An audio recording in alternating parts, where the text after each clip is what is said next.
이 시간에 주시는 하나님의 말씀은 요한복음 16장 13절, 14절 있는 말씀입니다. 우리 다 같이 한 목소리로 봉독하겠습니다. 그러나 진리의 성령이 오시면 그가 너희를 모든 진리 가운데로 인도하시리니 그가 스스로 말하지 않고 오직 들은 것을 말하며 장래의 일을 너희에게 알리시리라. 그가 내 영광을 나타내리니 내 것을 가지고 나에게 알리시겠습니다. 아멘.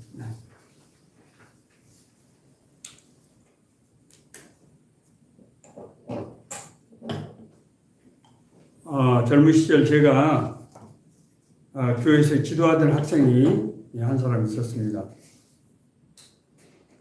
그 아이는 집안은 어려웠지만은 공부를 제대로 공부 제법 잘했고 상당히 똑똑한 그런 학생이었습니다. 대학 진학 시기가 됐는데 서울대학교를 가겠다고 그러더라고요. 제가 볼 때 조금 어떨까 하는 생각이 들긴 했지만 그래도 한번 해볼 만하다 그렇게 생각을 했습니다. 그런데 학교가 어떻게 되는지 소식이 없는 거예요. 나중에 알고 보니까 대학 시험에 응시하지 않았다고 하는 것을 알게 되었습니다. 다음에는 이 학생이 해군사관학교를 가겠다고 했어요. 근데 가만히 생각해 보니까 그것도 괜찮을 것 같다는 생각이 들어요. 왜냐하면은 해군사관학교는 여러분 잘 아시는 대로 개인적인 사비가 필요 없이 국가에서 모든 것을 대주고 또 이제 졸업을 하면은 이제 해군 장교가 돼서 생활하니까 제가 볼 때는 그것도 괜찮을 것 같다는 생각이 들었습니다. 그런데 이 학생이 또 회사에도 하지 않는 거예요. 그 다음에는 음악을 하겠다고 그러기도 하고 그러다가 이제 얼마 뒤에 아예 소식이 끊기고 말았습니다. 친구들에게 물어보니 이 아이가 대학을 가지 못했다고 합니다. 그 뒤로 이 학생의 소식을 들을 수가 없었습니다. 인생의 어떤 분명한 목적이 없이 그때그때 상황에 따라서 살아가는 사람들이 의외로 많은 것 같은 그런 것을 우리가 알 수 있게 됩니다. 목적이 없으면은 목표가 분명치 않게 되고 목표가 없는 사람은 열정을 가지기가 어렵습니다. 그리고 열정이 없으면은 삶의 의미를 찾기가 어려워요. 삶을 진지하게 생각하지 않기 때문에 그 의미를 발견하고 그 의미를 이제 이루는 그런 삶을 살기가 어렵게 된다고 하는 것입니다. 되게 이런 유형의 사람들은 그때그때 환경이나 상황에 따라서 살기 때문에 원칙이나 신념을 갖기 어렵게 되고 그런 경우에는 고난이라든가 역경을 만나면은 이를 극복할 능력을 갖기 어렵게 된다 하는 것을 제가 깨달았습니다. 정말 안타깝고 아쉽지만은 제가 가르쳤던 학생이 그런 경우가 아니었는가 그런 아쉬움이 듭니다. 오늘 설교는 목적이 이끄는 삶의 설교의 세 번째 주일입니다. 지난 두 번의 설교는 첫째, 우리 인생을 향한 하나님의 뜻이 무엇인가? 우리 인생은 우연이 아니고 하나님의 뜻과 계획 가운데서 우리가 지음을 받았고 살게 된다고 하는 그런 내용이었고요. 두 번째는 우리를 향하신 하나님의 뜻과 계획이 구체적으로 어떤 과정을 통해서 이루어지게 되는가 하는 것에 대해서 말씀을 드렸습니다. 자, 오늘 이제 세 번째는 하나님의 형상을 회복한 인간이 어떻게 해서 현실 우리 삶 속에서 하나님의 뜻을 이루어갈 수 있게 되는가, 그런 능력, 그런 판단, 그리고 여러 가지 역경을 극복할 수 있는 그런 힘들이 어디서 나와서 우리 삶 가운데서 하나님께서 목적하신 바 그 뜻을 이루어갈 수 있는가 하는 것을 말씀드리겠습니다. 오늘 본문이 바로 예수님께서 이제 하나님께서 예정하신 뜻을 이루기 위해서 하나님께서 택하시고 부르신 사람에게 성령께서 역사하셔서 우리를 인도하신다고 하는 그런 말씀입니다. 예수님께서 공생을 시작하실 때 맨 처음에 제자들 12명을 부르셨습니다. 그래서 자기 사역을 이어갈 그런 일꾼들로 삼으셨습니다. 뿐만 아니라 예수님께서는 이제 무리들에게 회개하라, 하나님의 나라가 가까이 왔느니라 라고 선포하시고 나서 하나님의 나라가 이 땅에, 이 세상에서 어떻게 이루어지는가 하는 것을 실제적으로 보여주기 위해서 병을 고치고 귀신을 내어쫓고 심지어 죽은 사람을 살리는 그런 기사와 표적을 통해서 정말 실제로 하나님의 나라가 이 땅에 이 우리 삶 가운데서 이루어지는 거 있다고 하는 것을 이제 보여주신 것입니다. 하나님이 세상에 오셨다고 하는 거예요. 이제 그리고 이와 함께 자신의 사역을 이어갈 제자들을 택해서 교육을 시키고 훈련시킴으로써 그들에게 이제 하나님 나라를 이어갈 그런 사명을 맡기신 것입니다. 그러나 제자들은 예수님으로부터 하나님 나라의 일꾼으로 부르심을 받았지만은 자신들의 힘으로 그 일을 감당할 수 없었습니다. 우선 제자들은 자신들이 어떤 일을 해야 하는지를 사실 알지 못했습니다. 예수님께서 이제 세 번째 예루살렘을 방문하실 때 나귀를 타고 이제 예루살렘 성에 입성하시는데 그때 군중들 무리를 쌓여서 엄청난 아주 환대가 있었습니다. 호산나 찬송하리로다 주의 이름으로 오시는 이 곧 이스라엘 왕이시여 라고 종려나무 가지를 꺾어 들고 자신의 겉옷을 벗어서 길에 깔면서 예수님을 이스라엘의 왕으로 그렇게 영접한 것입니다. 제자들이 이 예수님께서 이렇게 이제 환대받는 것을 보고 그렇다고 그러면 예수님께서 권자에 오실 때 누가 어떤 자리를 맡을 것인가에 대해서 서로 놓고 다투었던 것입니다. 자신들이 해야 될 일이 무엇인지를 제대로 깨닫지 못했던 거예요. 그래서 두 번째로 그들은 이 세상에서 어떻게 해서 하나님의 나라가 이루어지게 되는지 그것에 대해서도 알지 못하고 또 믿지 못했습니다. 마태복음 16장에는 이제 예수님께서 제자들에게 세상 사람들이 날 누구라고 하더냐 그랬더니 어떤 사람은 엘리야라고 하고 어떤 사람은 또 모세라고도 하고 그랬습니다.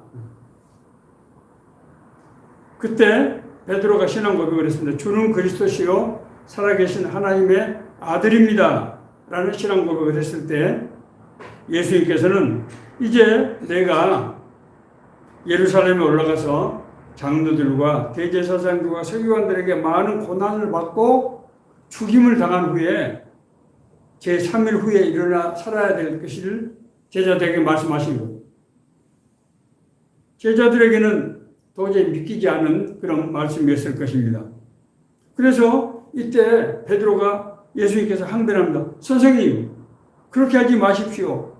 이런 일이 결코 주님께 일어나지 않을 것입니다. 라고 그렇게 항변했던 것입니다. 예수님의 대속 사역에 대해서 이해를 할 수 없었던 것입니다.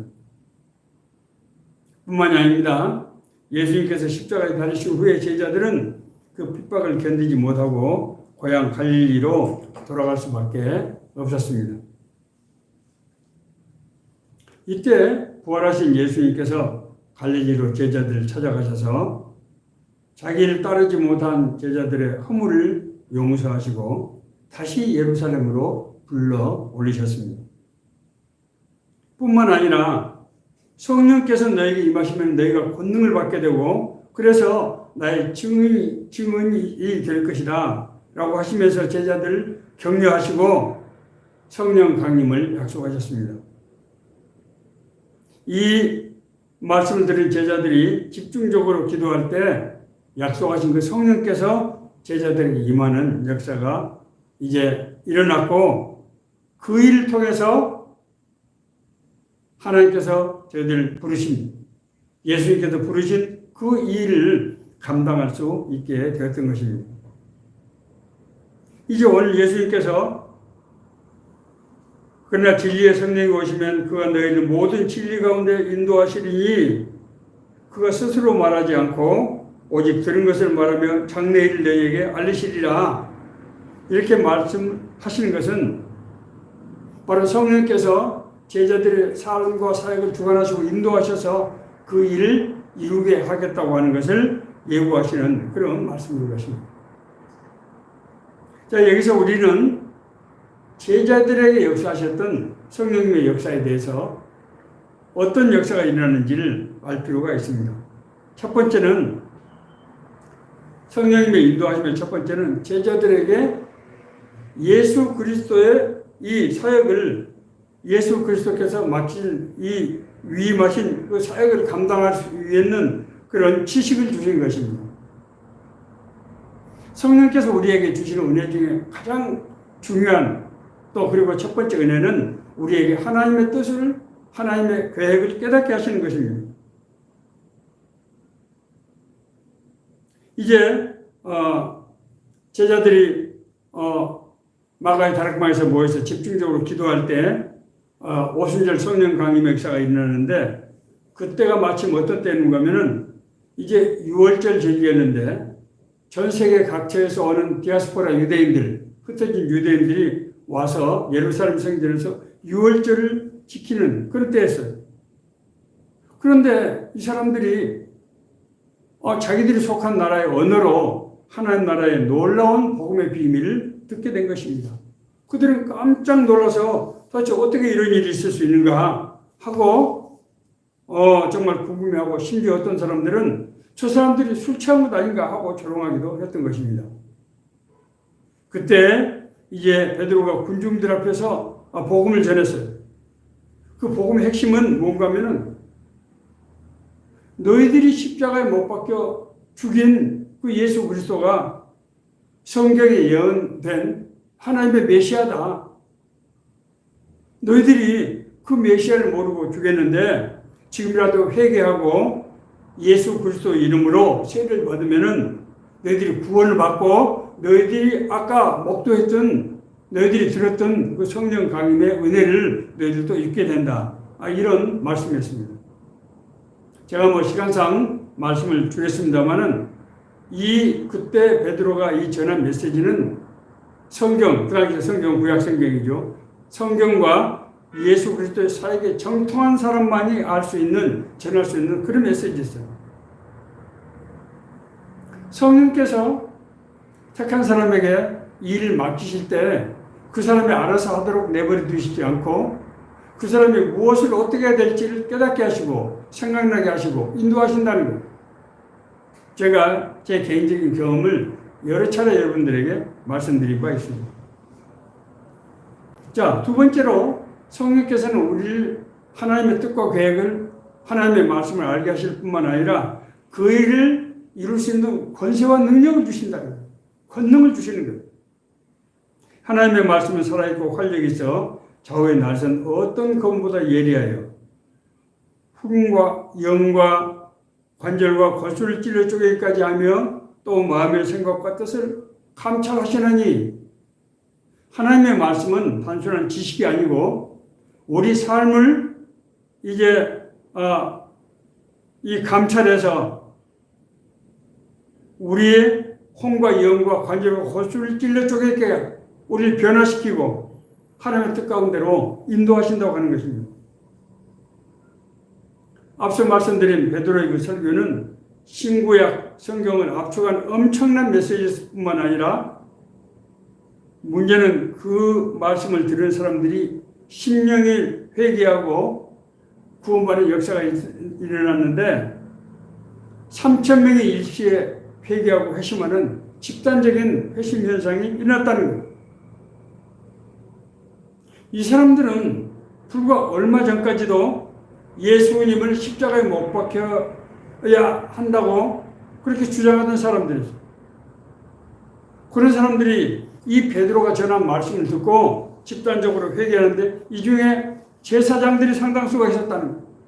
이것은 도저히 인간적으로 상상할 수도 없는 성령께서 권세와 능력을 통해서 역사하신 일이라고 하는 것을 우리가 알 수 있게 되는 것입니다. 뿐만 아니라 이제 성령께서는 우리가 무엇을 해야 될지를 우리 인도하신다고 하는 것입니다. 그 당시에 예루살렘에 있는 사도들은 이방인에게 복음을 전하지 않았습니다. 왜냐하면 그 당시에 이방인은 구원의 대상이 아니었기 때문에 복음을 전할 수 없었던 것입니다. 이방인들과는 같이 접촉도 하지 않고 식사도 하지 않았던 그런 시대입니다. 그런데 이제 하나님의 영, 하나님의 천사가 이제 베드로에게 나타나서 가이사랴에 있는 백부장 고넬료에게 하나님의 복음을 전하게 하셨어요. 먼저 이 가이사랴에 있는 로마의 백부장인 고넬료에게 성령이 나타나셔서 요바에 사람을 보내서 베드로라는 시몬을 불러서 그로부터 이제 이 말씀을 하나님의 말씀을 듣도록 그렇게 성령께서 이제 인도하신 것입니다. 그리고 그 성령께서 다시 베드로가 이제 이 제9시에 기도하러 지붕에 올라갔을 때 정결치 못한 짐승의 환상을 통해서 고넬료에게 베드로를 이끄시고 그 명령에 순종해서 베드로가 가이사랴에 가서 고넬료의 집에 갔을 때 그곳에서 말씀을 전했을 때 성령에 의해서 임재하는 그런 놀라운 역사가 일어났던 것입니다. 하나님께서 이제 이 사역을, 이 택하신 자들의 사역을 인도하시는 사례는 성경에 수도 없이 나타났습니다. 성령께서 빌립 집사에게 에티오피아에서 온 제무대신에게 복음을 전하기 위해서 그 사람이 예수 그리스도를 영접함으로 말미암아 에티오피아가 정말 복음화되는 그런 정말 대사건이 일어나게 됐고, 이제 바울 사도는 소아시아에서 이 복음을 전한 후에 북부 비두니아 지역에 가서 복음을 전하고 싶었는데 성령께서 마게도니아는 환상을 통해서 베드로를 이제 빌립보 교회로 이끄시고 이 빌립보 교회를 통해서 데살로니가, 베레아, 고린도, 아덴까지 복음을 전하게 해서 바울이 소아시아뿐만 아니라 지중해 그리고 유럽에까지 복음을 전하게 해서 정말 온 세상에 복음을 전하게 하는 그런 놀라운 역사를 이루셨다고 하는 겁니다. 이것은 베드로가 빌립이 계획했던 것이 아니에요. 성령께서 이끄셨던 그런 사역입니다. 자, 뿐만 아니라 이제 성령께서는 이 사역을 하는 이들에게 권세와 능력을 주셔서 하나님의 권능이 나타나게 하신 것입니다.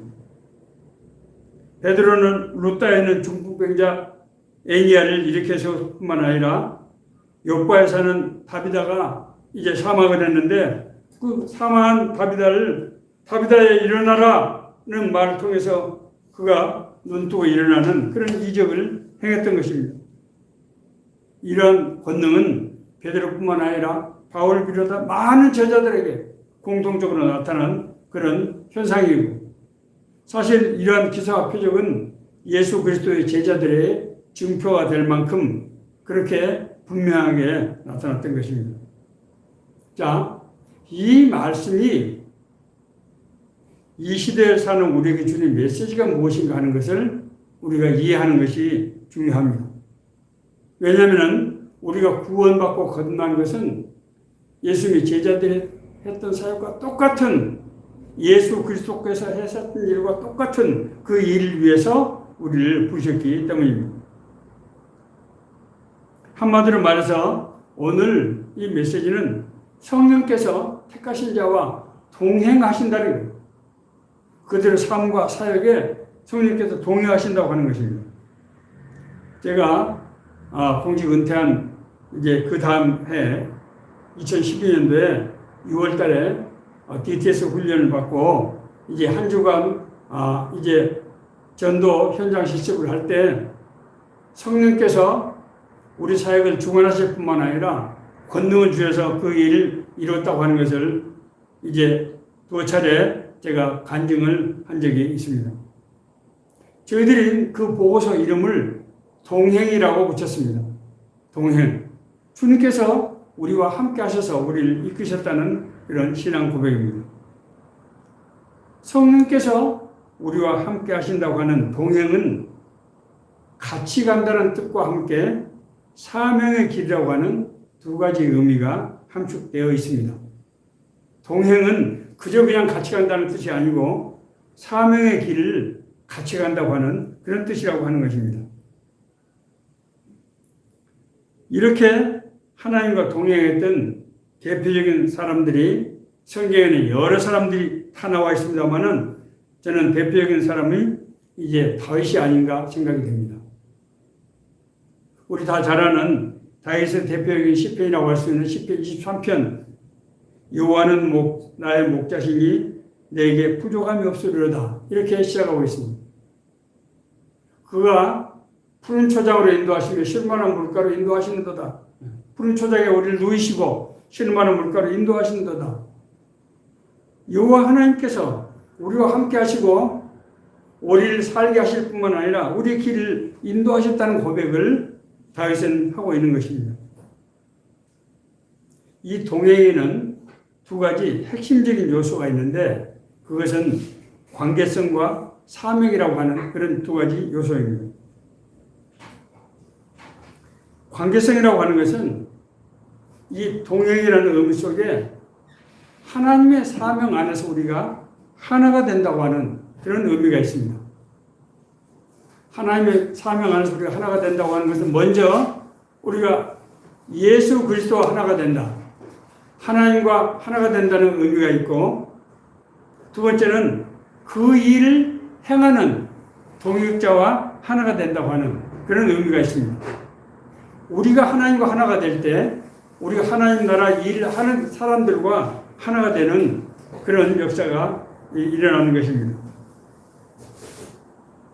관계는 하나가 된다는 의미이기 때문에 이제 우리가 부자 관계, 부부 관계 이렇게 얘기를 하죠.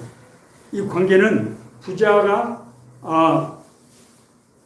한 피로 같이 나눈 그런 관계라는 것이죠. 부부 관계는 인생을 함께 걸어가는 이제 2인 삼각 우리가 두 사람이지만은 함께 묶여서 걸어가는 그런 관계라고 하는 것입니다. 이 관계는 하나가 되는 이 관계를 바탕으로 해서 그 위에서 교제, 서로 소통하고 서로 합력하는 그런 일이 이루어지게 되는 것입니다. 그렇기 때문에 이 관계성에 있어서 핵심적인 요소는 신뢰성입니다. 신뢰는 같은 동역자를 믿음으로 받아들인다. 믿고 그를 받아들여서 함께 이제 더불어 간다. 그런 의미라고 하는 것입니다. 예수님께서는 이것을 선한 목자의 비유인 요한복음 10장에서 이렇게 말씀하고 있습니다.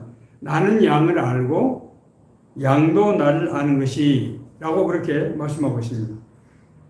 여기서 안다고 하는 것은 단순한 지식이 아닌 인격적인 암, 다시 말해서 삶을 통해서 우리가 경험을 통해서 알게 되는 그런 살아있는 암을 의미하는 것입니다.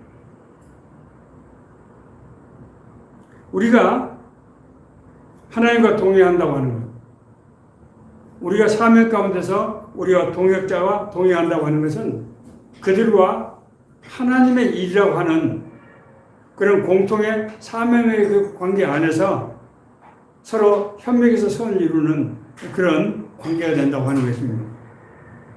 두 번째로 성령님과의 동행은 삶 속에서 형성되고 이루어진다고 하는 것입니다. 우리가 하나님을 만나는 사건은 정말 초월적이고 신비한 은혜 사건입니다. 그러나 그 받은 은혜가 이제 이루어지는 것은 우리의 실제적인 삶을 통해서 나타난다고 하는 것입니다. 다시 말씀드리면 우리가 평범한 일상적인 삶 속에서 하나님의 그 기사와 표적이 하나님의 초월적인 신비한 은혜가 나타나서 이루어지게 된다고 하는 것입니다. 이제 베드로의 신앙 고백이 있고 난 다음에 예수님께서 이제 제자들 야고보와 요한과 베드로 세 제자들 데리고 이제 변화산에 올라가셨습니다. 산에 가셨는데 그때 이 예수님의 제자들이 예수님의 모습을 봤는데 예수님이 하얀 옷을 눈부신 하얀 옷을 입고 이제 나타나셨습니다. 그때 예수님은 엘리야와 모세와 함께 나타나는데 그 광경을 본 베드로가 너무나 황홀한 나머지 너무나 은혜가 충만한 나머지 예수님 여기다가 우리가 초막셋을 짓고 하나는 예수님, 하나는 엘리야, 하나는 모세를 위해서 초막셋을 짓고 여기서 예수님을 경배할 수 있도록 해주십시오 라고 이제 요청했을 때 예수님께서는 허락하지 않으셨습니다. 엘리야도 마찬가지입니다. 엘리야가 갈멜산에서 정말 바알과 아세라 선지자들 850명과 대결에서 승리한 후에 자기에게 이 아합과 이 이세벨 이 왕비의 큰 죽음의 정말 위험 가운데서 말할 수 없는 정말 고통을 겪을 때 하나님께서 엘리야를 이제 하나님의 산으로 부르셨습니다. 그때 엘리야가 하나님 산에 갔는데 산에서 폭풍과 지진의 신비를 체험했습니다. 자, 그런데 거기서는 여호와를 만나지 못했어요. 그때 하나님의 음성이 들리는데 너희가 그곳에 서 있지 말고 세상으로 내려가서 내가 너에게 지시한 사명을 감당하라, 수행하라 그렇게 말씀하셨습니다. 엘리야가 받았던 그런 신비한 체험들, 그런 초월적인 현상들이 사명이 아니고 그것은 사명을 위해서 하나님께서 위로하시고 하나님께서 함께 하신다고 하는 것을 보여주는 그런 증거였던 것입니다. 베드로를 비롯한 예수님의 제자들이 오순절 마가의 달콤한에서 성령 강림의 은혜를 받았습니다마는 그들은 계속해서 그런 은혜를 받기 위해서 기도만 한 것이 아니었습니다. 그들은 일상적인 삶 속에서 성령님과의 동행함으로써 복음이 전파된 것입니다. 이런 오순절 성령 강림 사건이 있고 난 후에 바로 이제 베드로가 이제 오후 3시에 성전에 기도하러 갔는데 그때 남에서부터 걷지 못한 그런 이제 장애인이 있었습니다. 그 사람이 오른손을 잡아서 일으켰을 때 이 사람이 일어나서 성전을 향해서 뛰기도 하며 걷기도 하며 하나님을 찬양하며 들어갔다 이렇게 기록을 하고 있습니다. 이 사람이 구원을 받게 된 것입니다. 그 사람은 늘 거기 있던 바로 그런 장애인이었어요. 앞서 말씀드린 대로 욥바에서 늘 하는 대로 정오 기도를 하는데 정결치 못한 짐승의 환상을 성령께서 보게 하시고 이방인은 고넬료, 당시 이방인에게 복음을 전할 수 없었는데 이방인은 고넬료에게 복음을 전하기 위해서 정말 그들이 할 수 없었던 일을 성령께서 주관하셔서 이제 하나님의 복음이 이방인에게도 전하게 되는 커다란 혁명적인 그런 역사가 일어나게 된 것입니다. 베드로는 늘 하던 대로 정오 기도를 하기 위해서 지붕으로 올라갔던 것입니다. 예수님께서 하나님의 나라가 이 땅에 임한 것을 나타내셨어도 마찬가지였어요.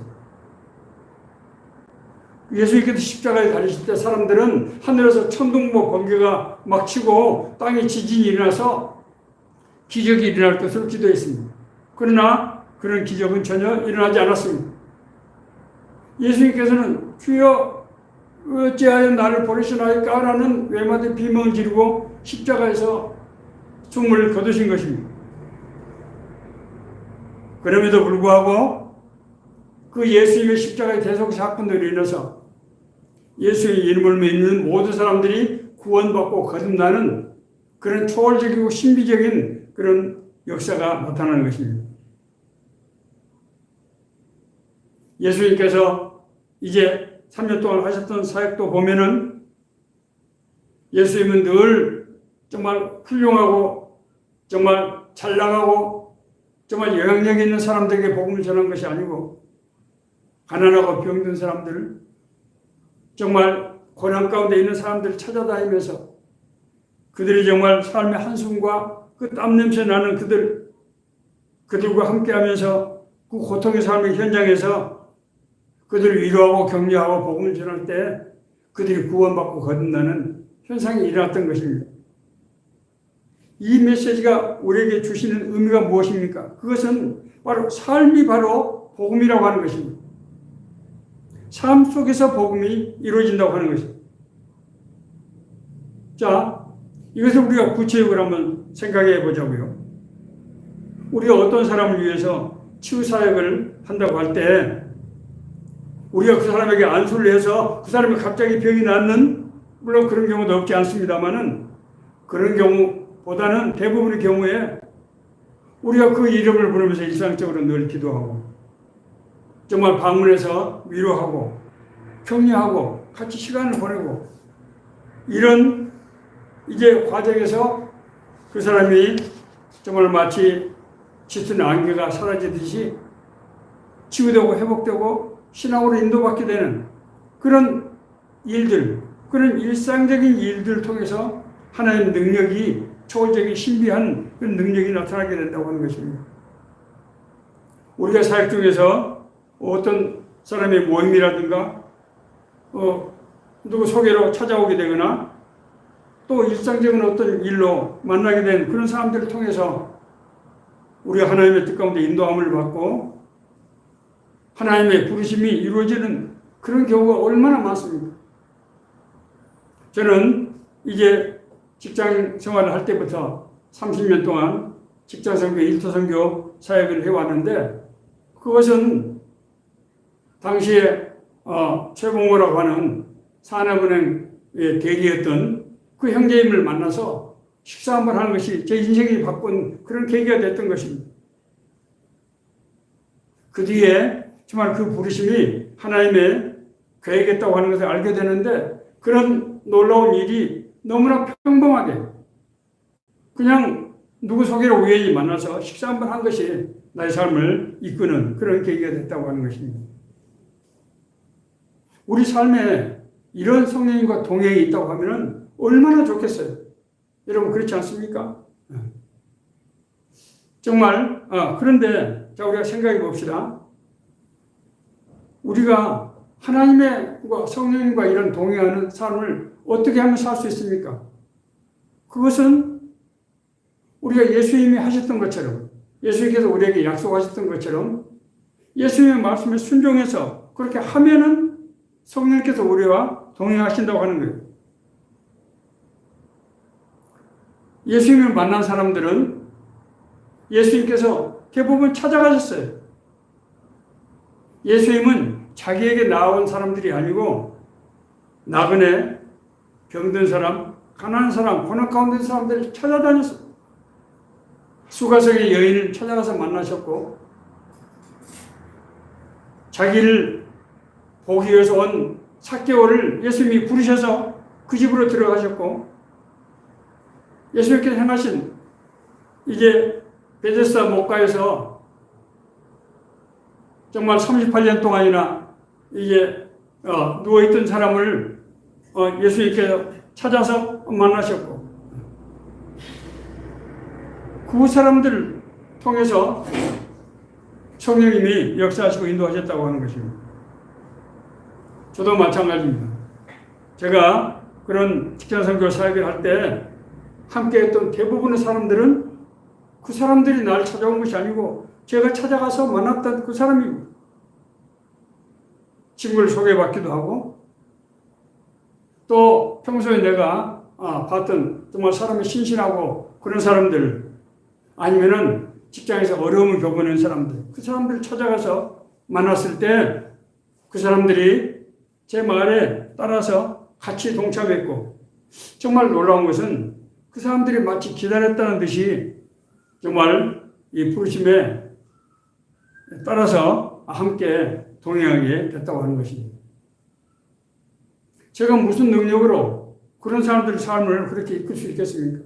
이것은 성령께서 우리를 통해서 역사하시고 인도하시는 그런 증거라고 하는 것입니다. 이제 제가 3번에 걸친 목적이 이끄는 삶의 설교를 마무리하겠습니다.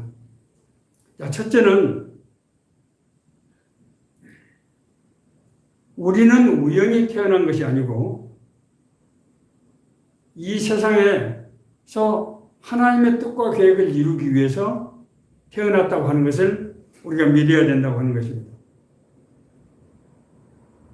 하나님께서 우리를 자신의 형상으로 만드는 것은 생육하고 번성하라 땅에 충만하라 땅을 다스리라 하나님이 만드신 피조 세계를 하나님의 뜻과 계획을 이루기 위해서 우리를 하나님의 형상으로 만드시고 우리와 동행하는 삶을 통해서 그 하나님의 나라가 이루어지게 하신다고 하는 것입니다.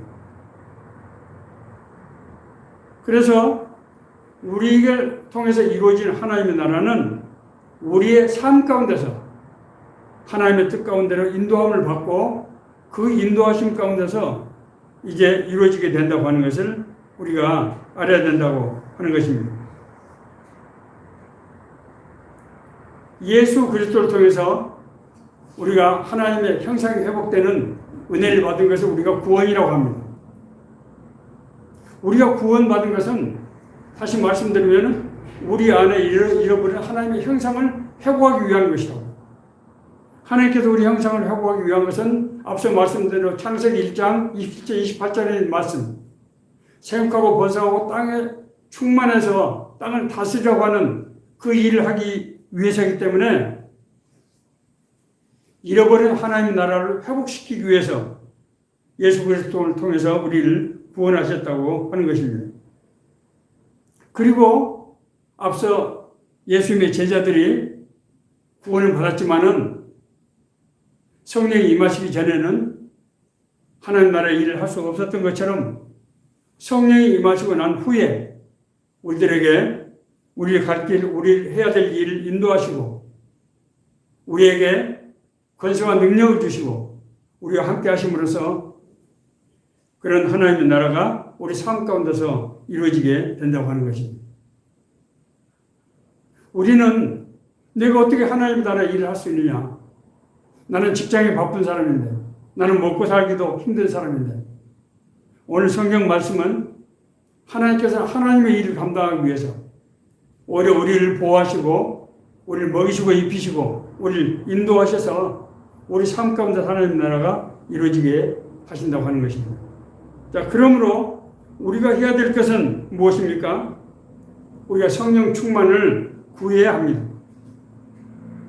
마치 예수 제자들이 마가의 다락방에서 성령 강림을 구하는 기도를 했던 것처럼 우리도 성령 충만한 은혜를 구해야 된다고 하는 것입니다. 우리가 성령 충만을 구한다고 하는 것은 성령님의 존재를 인정하고 그 성령님께 따르겠다고 하는 그런 신앙 고백을 하는 것입니다. 다시 말씀드려서 성령님이 오실 길을 우리가 예비하는 거예요. 성령님, 나는 성령님을 사모합니다. 성령님께서 나와 함께 하셔서 나의 삶을 충만하시고 인도하시고 내 삶 가운데 어떻게 하든지 하나님의 뜻과 계획, 하나님 나라가 이루어질 수 있도록 은혜를 베풀어 주옵소서 라는 기도를 우리가 해야 된다고 하는 것입니다. 뿐만 아니라 우리가 성령과 동행하는 삶을 개발해야 합니다.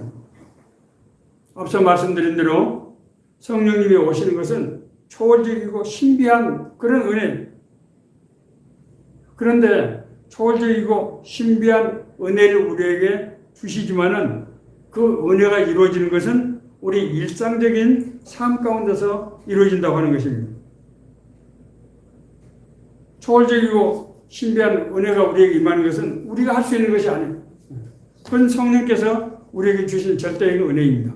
그러나 우리 일상적인 삶 가운데서 역사하시는 성령님의 그런 은혜를 우리가 입고 실제로 그런 삶을 사는 것은 우리가 함께 정말 깨어서 성령님과 동행하는 삶을 살 때 이루어지는 가능한 그런 일이라고 하는 것입니다.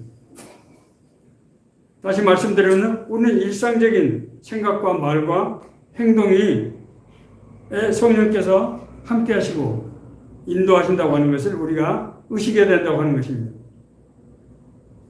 우리가 어떻게 하면 이런 삶을 살 수 있을까? 저는 금년도 초에 이제 이런 여러 가지 생각, 고민을 하다가 3종 기도를 우리가 제안했습니다. 우리가 어떻게 하면 일상 가운데 역사하시는 성령님의 은혜를 분별할 수가 있는가? 깨달을 수 있는가? 그리고 그걸 어떻게 내가 따라갈 수 있는가? 내가 따라가더라도 어떻게 나를 통해서 그런 능력이 나타날 수 있는가? 이것이 3종 기도에 달려있다고 하는 것을 저는 깨달은 것입니다.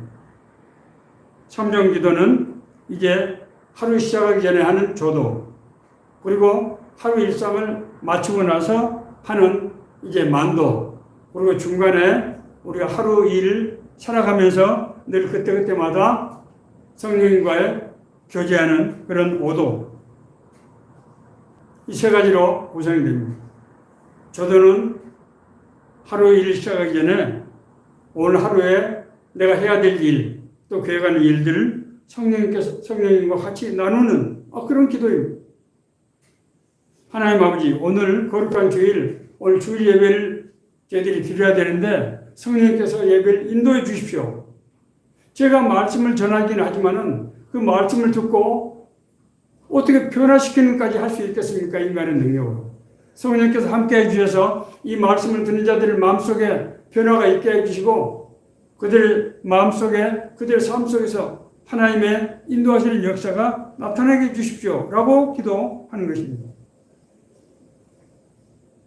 이제 오늘 하루를 마치고 나서 내 삶 가운데 어떤 일이 일어났던가, 내가 무엇을 생각하고 기도했던가 하는 것들을 이제 돌이켜볼 때 우리가 일상적으로 했던 일 가운데서 성령님이 역사하시고 인도하시는 흔적들을 볼 수 있게 된다고 하는 것입니다.